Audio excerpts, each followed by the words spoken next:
আমাৰ জাৱাৰ বিলত 8খন গাঁৱৰ পৰা 53 UPPL GSPৰ পৰা আমাৰ পাৰ্টিত যোগদান কৰিছে। তেওঁলোকে বেলেগ বেলেগ দলৰ আছিলে, কিন্তু আজি আমাৰ যে BPFৰ আদৰ্শক ভাল পাই তেওঁলোকে BPF জইন কৰিছে আৰু আশা কৰিছোঁ তেওঁলোকৰ জইন কৰাৰ যোগেদি আমাৰ এই জাৱাৰ বিল অঞ্চলত সকলো ৰাইজে আজি আমাৰ লগত যোগদান দিব আৰু আমাৰ লগত আগন্তুক নিৰ্বাচন তথা আগন্তুক ব্ৰিটিছ চৰকাৰ তেওঁলোকে সহযোগ বা সহায় দি পেলাই উন্নতিৰ ক্ষেত্ৰত কাম কৰা সহায় কৰিব বুলি আশা কৰিছোঁ।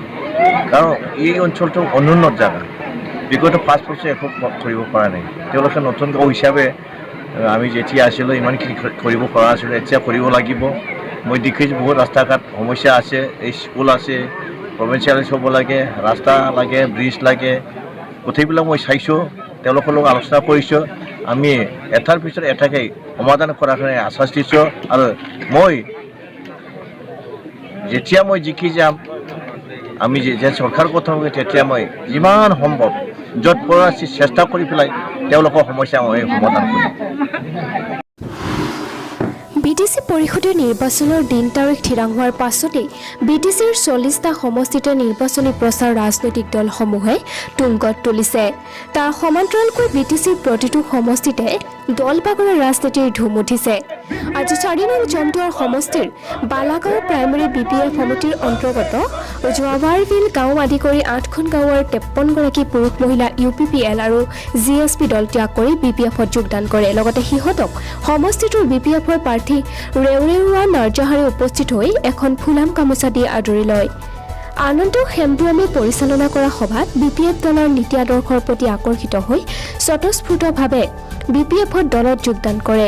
সভাত প্ৰাৰ্থীগৰাকীয়ে কয় যে অন্য দলৰ প্ৰলোভনত ভুল যাব নালাগে।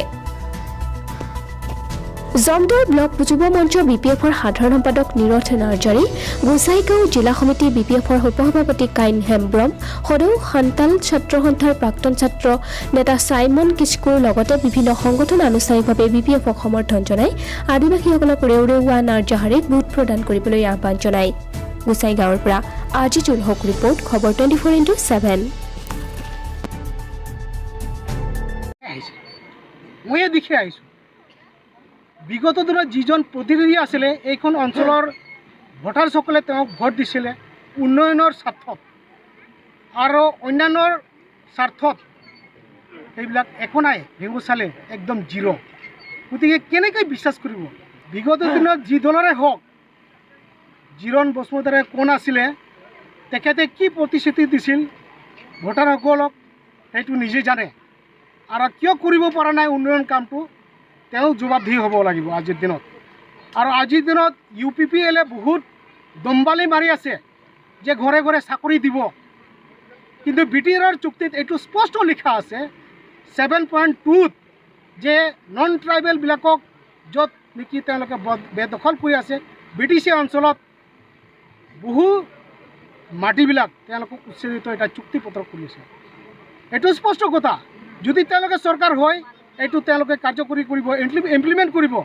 তো অন্যান্য ট্ৰাইবেল জনগোষ্ঠীবিলাক ক'ত থাকিব, নন ট্ৰাইবেলবিলাক ক'ত থাকিব, তেওঁলোকৰ ব্যৱস্থাৰ কাৰণে কি কৰিছে, কি বিকল্প লৈছে, এইটো স্পষ্ট কৰক। আৰু বিগত দিনত যি নেতৃত্ব লৈ আছে আজিৰ দিনত UPPLে, প্ৰমোদ বড়ো তেখেতেতো আমাৰ জনজাতিকৰণৰ বিৰোধিতা কৰি আছে। দিল্লীত গৈ ৰাষ্ট্ৰীয় আয়োগ যিটো অধ্যক্ষ নন্দ কুমাৰ চাই তেখেতৰ ৰুমত, তেখেতৰ অফিচত মই নিজে গৈ আহিছোঁ। আৰু তেখেতে কৈছে, অভিযোগ কৰিছে আপচু দলৰ মুৰব্বী যিজন আছিল প্ৰমোদ বড়ো তাতে বিৰোধিতা কৰি আছিল। আৰু ইয়াতেতো তেওঁলোকে বিৰোধিতা কৰিছে বিগত দিনত। আমি কেনেকৈ বিশ্বাস কৰিম? কেতিয়াও বিশ্বাস কৰিব নোৱাৰে। আৰু আজিৰ দিনত এনেকুৱা মিছা কথা কৈ আছে যে ঘৰে ঘৰে চাকৰি দিব, উন্নয়ন কৰিব, কি কৰিব, কিন্তু সেইবোৰ কৰা নাই। সেই নিজৰ যিটো মুৰব্বী আছিল আপচু নেতৃত্ব তেতিয়াওতো কৰা নাছিল এইবিলাক জাতি জনগোষ্ঠী জনজাতি নহওক, কৰা আছিল, বিৰোধিতা কৰিছিল। গতিকে আজিৰ দিনত মই স্পষ্টকৈ কৈছোঁ এটা কেতিয়াও গ্ৰহণযোগ্য নহয়, ৰাইজে গ্ৰহণ নকৰে।